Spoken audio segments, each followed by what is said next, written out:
The year was 1888, and the wind across the high plains of Wyoming had a voice of its own. It was a lonesome sound, a ceaseless mourning that scraped against the weathered boards of Arthur McBride's cabin and swept across the vast, empty grasslands that stretched to a horizon jagged with distant, tooth-like mountains. For 2 years, since Martha's passing, that wind had been the only constant conversation in Arthur's life. It spoke of absence, of the hollow space she had left behind, a space so large it seemed to swallow the light from the sky. Arthur was a man carved from the same hard land he worked. His shoulders were broad from swinging an axe and hauling feed, his hands calloused and mapped with the fine lines of labor. Grief had settled into him not as a storm of weeping, but as a quiet, heavy frost. It silvered the edges of his dark hair and lived in the deep-set lines around his eyes. He moved with a purpose that was entirely mechanical, a list of chores that began before sunrise and ended long after the last sliver of light had bled from the sky. He mended fences, tended to his small herd of cattle, chopped wood, and existed. He did not live, he endured. His daughter, Clara, was a ghost in their small home. At 6 years old, she should have been a whirlwind of questions and laughter, but she was as quiet as the dust motes that danced in the slivers of afternoon sun. She had her mother's pale hair and serious blue eyes, eyes that seemed to hold a sorrow too old for her small frame. The silence that had claimed her father had enveloped her too. She spoke only when necessary, in whispers that felt fragile enough to be broken by a sudden noise. She played with a faceless doll Martha had sewn for her, her games as silent and solemn as a prayer. Arthur watched her, a dull ache constricting his chest. He knew he was failing her. He gave her food, shelter, a physical protection from the harshness of the world. But the core of him, the part a father was supposed to give, had been buried with his wife. Their life was a routine etched in stone. Breakfast was silent, supper was silent. In between, Arthur worked the land, and Clara stayed within sight of the cabin, a small, lonely figure against the immense backdrop of the prairie. The isolation was a fortress Arthur had built around his pain, but he was beginning to realize it was also a prison for his child. He saw the way she looked at the horizon, as if searching for something that was never going to arrive. He saw the way her shoulders hunched, as if carrying a burden that was invisible but immensely heavy. He was a man drowning in stillness, and he was pulling his daughter down with him. One afternoon in late summer, when the heat shimmered above the cured grasses, Arthur was riding the boundary of his property, checking a section of fence near Cottonwood Creek. The air was thick and still, the usual wind having died down to a breathless pause, as if the land itself held its breath. It was this unusual quiet that made him notice the splash of color against the pale stones of the creek bed, a patch of dark red and blue that did not belong to the natural palette of the plains. Dismounting from his horse, he approached with the ingrained caution of a man who lived alone in a wild place. His hand rested near the colt at his hip. As he drew closer, the shape resolved itself. It was a person, a woman lying face down, half in the shallow water, her dark hair fanned out like spilled ink. She was native, dressed in worn but finely beaded buckskin. One of her legs was twisted at an unnatural angle, and a dark, ugly stain spread from a wound on her side. Arthur's first instinct was a cold, hard knot of refusal. This was trouble. Trouble he did not need, did not want.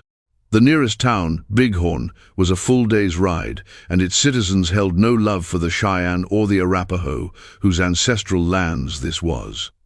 To involve himself was to invite judgment, suspicion, and possibly violence. He could ride away, pretend he had never seen her.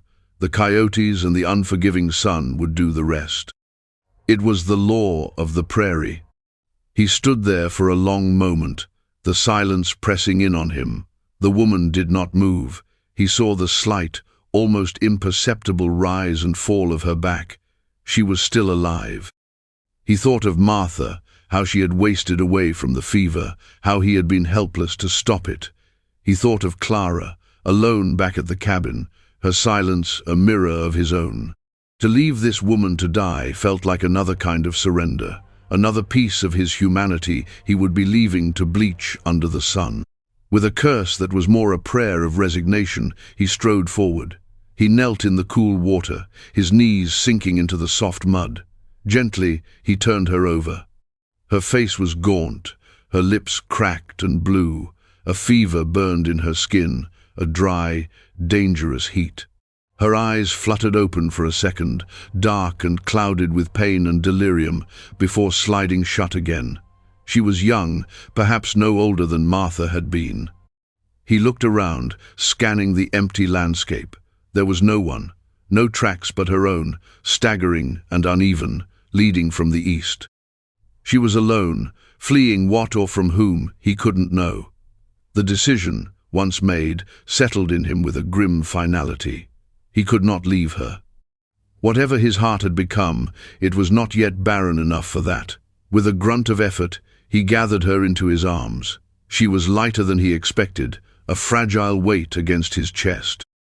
As he lifted her, a faint, pained sound escaped her lips.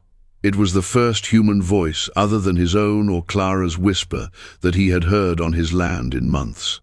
He carried her to his horse, mounted with difficulty, and turned for home, the unconscious woman, a profound and dangerous disruption held tight against him.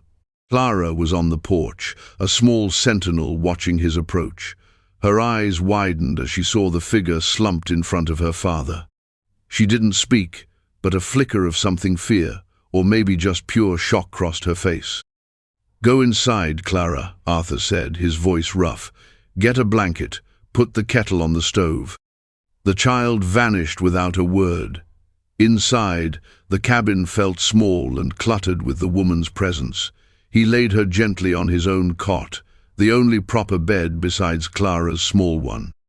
The movement jostled her, and her eyes opened again, this time with a sliver of awareness. Fear, stark and raw, flashed in their depths. She tried to push herself up, a weak, desperate movement. "Easy now," Arthur said, keeping his voice low and even. "You're safe here." The words felt foreign on his tongue. Safe. This place hadn't felt safe to him in years. It had only felt empty. The woman stared at him, her gaze darting from his face to the rifle leaning against the wall, then to the closed door. He was a white man, a stranger. To her, he was likely the very definition of danger. Clara appeared at his elbow, holding out a worn woolen blanket. She looked from her father to the woman on the cot, her expression unreadable. Arthur took the blanket and covered the woman, then turned his attention to her injuries. The wound in her side was a nasty gash, inflamed and oozing. Her ankle was swollen and discolored. He was no doctor, but he knew infection and a broken bone when he saw them. For the next few days, a tense and silent routine established itself.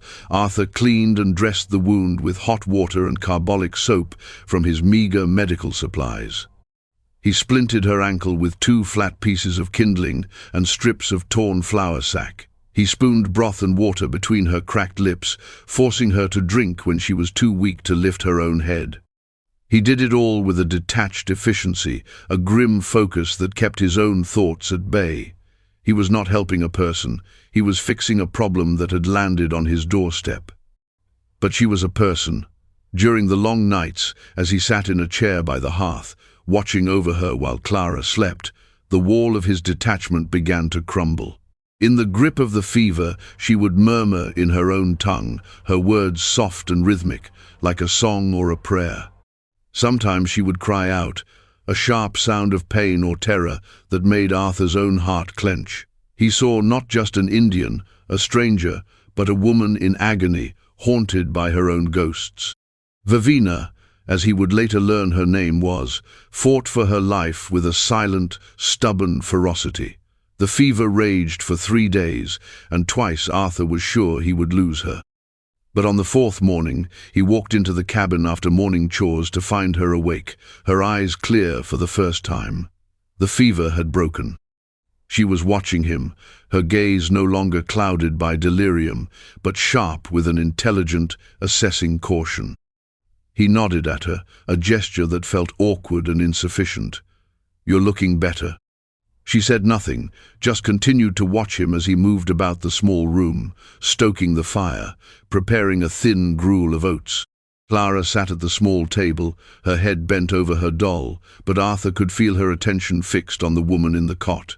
The silence in the cabin was different now.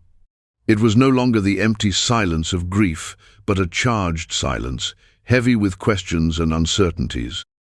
He brought the bowl of gruel to the cot. Vivina pushed herself up, wincing as her body protested. She took the bowl from him, her fingers brushing his. Her hands were slender, with long, graceful fingers. She ate slowly, deliberately, never taking her eyes off him. When she was finished, she held the empty bowl out to him. "Thank you," she whispered. The words were quiet, raspy from disuse, but her English was clear. Arthur was taken aback. He just nodded again and took the bowl. That single, soft-spoken phrase seemed to alter the very air in the room. It was an acknowledgement, a bridge across the chasm of silence and mistrust that had separated them. Over the next week, Vivina's strength slowly returned. She began to sit up for longer periods, her back straight and proud against the rough-hewn wall. She rarely spoke, and when she did, it was in short, functional sentences. But she watched everything. She watched Arthur as he repaired a piece of tack, his large, capable hands moving with surprising deftness. She watched the way he spoke to his horses, a gentleness in his voice that he never used with people. And most of all, she watched Clara. Clara, in turn, watched her back. The child would hover near the edge of the main room, a tiny satellite orbiting this new, strange presence in her world. She would watch as Vivina painstakingly rebraided her long black hair. She would watch as Vivina's fingers moved, mending a tear in her own buckskin dress with a needle Arthur had given her and thread pulled from a worn shirt. There was a quiet intensity to their mutual observation, a silent conversation happening in a language Arthur did not understand. The turning point came one grey afternoon. Arthur was outside splitting logs, the rhythmic thud of the axe a familiar comfort. He glanced toward the cabin and saw, through the open doorway, Vivina beckoning to Clara. The child hesitated, clutching her faceless doll. Vivina said something soft, too low for him to hear, and patted the floor beside the cot. After a long moment, Clara shuffled forward and sat down, keeping a careful distance. Arthur stopped his work, leaning on the handle of his axe, watching. He saw Vivina pick up a small piece of scrap wood from the kindling box and a knife from the kitchen counter. With slow, careful movements, she began to carve. Clara watched, mesmerized, as a shape began to emerge from the wood. It was a bird, its wings half spread, its head tilted as if listening. Vivina worked with an unhurried grace, her hands seeming to know the spirit of the wood. When she was done, she sanded it smooth with a piece of rough stone from the hearth and held it out to Clara. The little girl looked at the bird, then up at Vivina's face. For the first time since Martha died, a genuine, wondrous smile spread across Clara's face. She reached out and took the small wooden bird, her fingers tracing its smooth curves. "Bird," Clara whispered, the word clear and bright. Vivina smiled back, a soft, tired smile that nonetheless lit up her face. "Yes," she said, "Kestaye." From his place by the woodpile, Arthur felt something shift inside him, a thawing around the edges of his frozen heart. He had given his daughter a roof and food, but this woman, a stranger he had rescued out of a reluctant sense of duty, had just given her a piece of joy. She had broken through a silence he had long accepted as permanent. That small act of kindness was a seed. In the days that followed, a fragile garden of connection began to grow in the barren soil of their lives. Vivina, though still weak and limping on her splintered ankle, began to take on a role in the household. She taught Clara how to weave rushes from the creek into small baskets. She would hum quiet, haunting melodies as she worked, and Clara would sit beside her, humming along, her small voice a stark contrast to the months of quiet. Vivina started talking more, sharing pieces of her story in fragmented sentences. Her husband had taken a job scouting for the railroad, an act that had ostracized them from their band. They were traveling to a new territory to start over when they were set upon by white traders looking for trouble. Her husband was killed. She had fled, running for days until she collapsed. Listening to her, Arthur felt a pang of shame for his initial suspicion. Her tragedy was not so different from his own. Both of them were survivors, adrift in a world that had taken everything from them. One evening, as a cool autumn wind whistled around the corners of the cabin, Arthur found himself telling her about Martha. He spoke of her laughter, of the garden she had tried to grow in the unforgiving soil, of her dream of having a house full of children. The words came out haltingly at first, then flowed more easily, a river of grief finally allowed to run its course. Vivina listened without interruption, her dark eyes filled with a profound, quiet empathy. When he finished, the silence that fell between them was no longer tense or empty, but comfortable, filled with a shared understanding of loss. "She is still with you," Vivina said softly, gesturing to Clara, who was asleep in her cot, the small wooden bird clutched in her hand. In her. Arthur looked at his daughter, truly looked at her, and saw not just the ghost of his wife, but the living, breathing miracle of her. And he saw that the light was starting to come back into her eyes. That light was Vivina's doing. The rhythm of their lives found a new cadence. It was a rhythm of three. Arthur would work the ranch, but his movements were no longer purely mechanical. He found himself looking forward to coming back to the cabin, to the smell of stew simmering on the stove, to the sound of Clara's occasional wondrous laughter. Vivina, her ankle healing, moved about the cabin with a quiet grace, her presence a balm on the raw wounds of the house. She brought with her a knowledge of the land that Arthur, for all his years on it, had never possessed. She showed him which roots were good for soup, which leaves could be brewed into a tea to soothe a cough. She was weaving herself into the fabric of their lives, and the tapestry was becoming stronger, more vibrant than it had ever been. But the world outside their small sanctuary had not forgotten them. The first frost had silvered the prairie when Arthur knew he had to make a trip to Bighorn for supplies. They were low on flour, salt, and coffee. He was reluctant to leave Vivina and Clara, but even more reluctant to take them with him. The town was a place of hard stares and harder judgments. "I must go with you," Vivina said, her jaw set with a quiet determination. She had seen his hesitation. "I cannot hide forever, and you should not hide me." He argued, but she was firm. She had a pride and a strength that he had come to admire. And so, with a deep sense of foreboding, they hitched the wagon and made the long journey to town. Clara sat between them, a small, warm presence, looking at the world with new, curious eyes. Bighorn was just as Arthur remembered it. A single, dusty street lined with false-fronted buildings, a saloon, a general store, and a livery. The moment they pulled up in front of the store, the town's attention fixed on them like a hawk spotting a mouse. Faces appeared in windows. Men loafing on the porch of the saloon stopped talking and turned to stare. Their gazes were hostile, suspicious, lingering on Vivina with a mixture of contempt and cruel curiosity. Arthur felt a cold anger rise in him. He helped Vivina down from the wagon, his hand lingering on her arm for a moment longer than necessary, a small, defiant gesture of protection. Inside the store, the air was thick with disapproval. Mr. Henderson, the proprietor, a man Arthur had traded with for years, served him with a clipped, cold formality, his eyes constantly flicking toward Vivina, who stood silently by the door, her head held high. The real trouble started as they were loading their supplies. A man stepped out of the saloon, swaggering toward them. It was Garrett Vance, a rancher from a neighboring spread, a man known for his mean streak and his loud, ignorant opinions. He had a few of his equally unsavory hands with him. "Well now, McBride," Vance sneered, his eyes raking over Vivina, "I heard you were keeping company, but I didn't figure it was this kind." "This is none of your concern, Vance," Arthur said, his voice dangerously low. He moved to stand slightly in front of Vivina. "Ain't it?"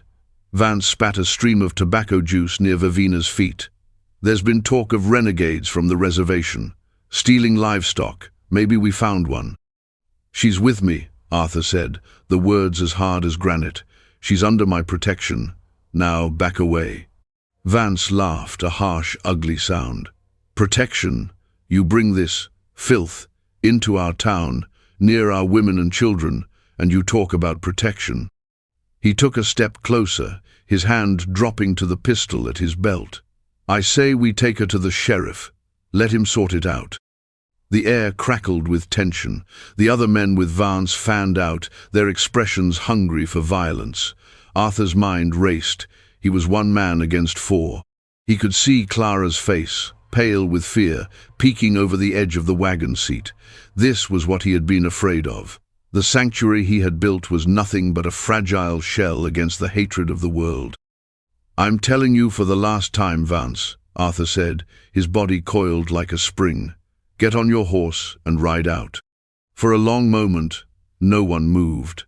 The dust motes swirled in the tense silence. Then Vance's eyes met Arthur's, and perhaps he saw something in Thema resolve he hadn't expected, a willingness to die right there on that dusty street. With a final, contemptuous sneer, Vance shrugged. "Have it your way, McBride," he said, his voice full of menace. "But a man who beds down with savages will get what's coming to him. You mark my words." He and his men turned and sauntered back to the saloon, their laughter echoing behind them. Arthur quickly finished loading the wagon, his hands shaking with adrenaline and rage. The ride home was silent, but it was a different silence than before. It was the silence of a shared threat, a danger that now bound them together as surely as any vow. He looked at Vivina. Her face was a stoic mask, but he could see the tremor in her hands. He reached across the seat and took one of her hands in his. It was cold. He held it all the way back to the ranch. The threat of Vance's words hung over the following days like a storm cloud on the horizon. Arthur became hyper-vigilant, sleeping with his rifle by his bed, starting at every scrape of a branch against the roof, every howl of the wind. The peace they had found felt fragile, a candle flame flickering in a gale. He saw the same tension in Vivina. She kept Clara close, her eyes constantly scanning the horizon. The storm broke a week later. It was dusk, the sky bruised with purple and orange. A cold front was moving in, and the wind was picking up, carrying the scent of snow. Arthur had just finished securing the livestock for the night when he saw them. 4 riders, dark silhouettes against the fading light, coming fast. It was Vance and his men. "Vivina, get inside. Take Clara to the root cellar," he yelled, grabbing his rifle from its pegs by the door. Vivina's eyes met his, wide with fear, but also with a fierce resolve. "No," she said, her voice steady. "We will face them together." She pushed a terrified Clara behind her and grabbed the heavy iron poker from the hearth. The riders pulled up just beyond the pool of light from the cabin's window, their faces shadowed and sinister. They were drunk, their voices loud and belligerent. "McBride," Vance bellowed, "we've come for what's ours. The town council decided. That squaw belongs to the reservation authorities. We're a citizens' posse, come to collect her." It was a lie, and they all knew it. There was no town council, no authorities. There was only drunken malice and prejudice looking for an outlet. "You're on my land, Vance," Arthur shouted back, his rifle held steady. "You're not welcome here. Turn around and ride out before you get hurt." "We're not leaving without the savage," one of the other men yelled, and he spurred his horse forward. Arthur fired a warning shot into the air. The crack of the rifle echoed across the plains, sharp and definitive. The horse shied violently, nearly unseating its rider. "The next one won't be in the air, Vance," Arthur warned, his voice ringing with a cold fury he hadn't known he possessed. Vance dismounted, pulling his own pistol. "You're a fool, McBride.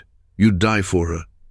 "I'd die for my family," Arthur said, and the word felt truer than anything he had ever spoken. He glanced back.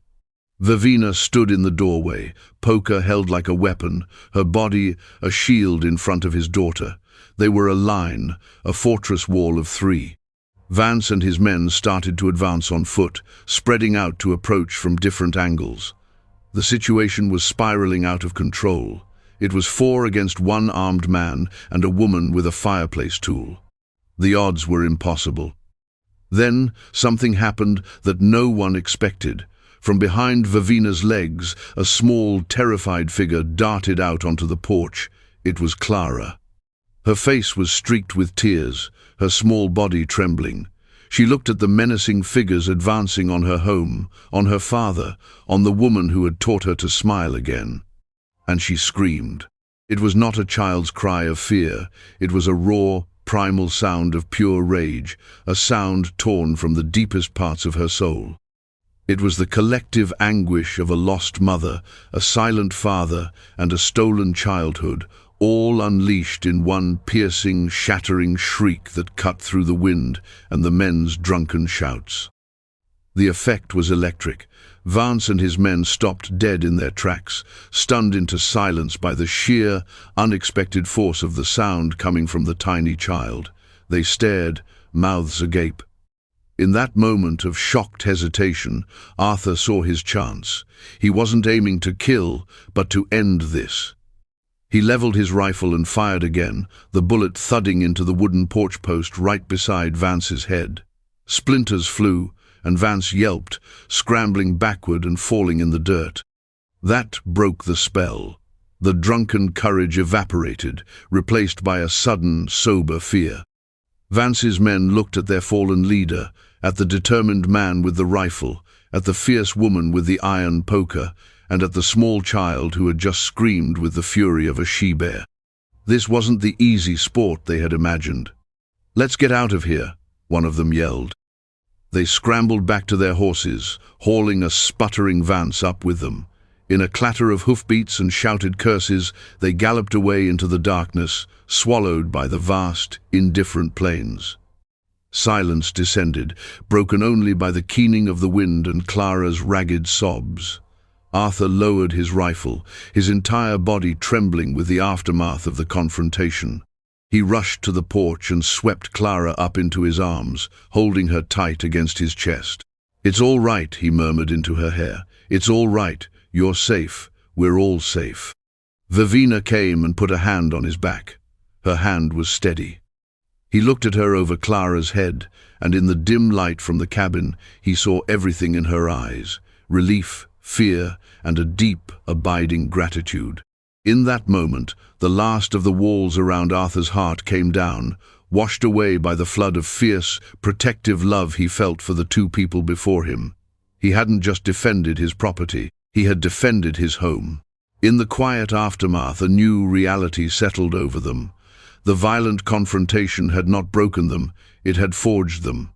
The shared danger had burned away all remaining doubt and hesitation, leaving behind a bond as strong and resilient as forged steel. They were no longer 3 separate wounded souls seeking shelter under one roof. They were a family. The first snow fell that night, a soft white blanket that covered the tracks of Vance and his men, purifying the land and muffling the world in a profound peace. Inside the cabin, the warmth of the fire was a stark contrast to the cold outside. Clara, exhausted by her ordeal, fell asleep in Arthur's arms, her breathing deep and even. He carried her to her cot and tucked her in, kissing her forehead. The wooden bird Vivina had carved for her lay on the pillow beside her head. He turned to find Vivina watching him, her expression soft. The silence between them was no longer a void, but a space filled with unspoken understanding. "She was so brave," Vivina said quietly. "She learned it from you," Arthur replied, his voice thick with emotion. He walked over to where she stood by the hearth. He reached out and gently touched her cheek, his calloused thumb tracing the line of her jaw. She leaned into his touch, her eyes fluttering shut for a moment. All the unspoken things, the gratitude, the admiration, the deep, growing affection passed between them in that single, simple gesture. He was no longer just the man who had saved her life. And she was no longer just the woman he had rescued. They were two halves of a whole they had built together out of the wreckage of their pasts. Life on the ranch found its true and final rhythm. The winter was hard, but the cabin was a bastion of warmth and light. Clara's voice, once unlocked, now filled the small space with questions, stories, and songs. She followed Vivina everywhere, learning the Cheyenne words for sun and moon, for horse and bird. She was healing, blossoming under the gentle sun of Vivina's care. Arthur healed too. The heavy shroud of his grief began to lift, not vanishing but thinning, allowing the light to filter through. He started to laugh again, a rough, rusty sound at first, but one that grew more frequent and natural. He found joy in simple things. The sight of Vivina and Clara gathering dried herbs, their heads bent close together, the taste of a stew seasoned with wild roots he'd never known existed. The quiet evenings spent together by the fire, sharing stories. The wind no longer sounded like a lament to him, it sounded like a whisper of promise. Vivina, in turn, had found her home.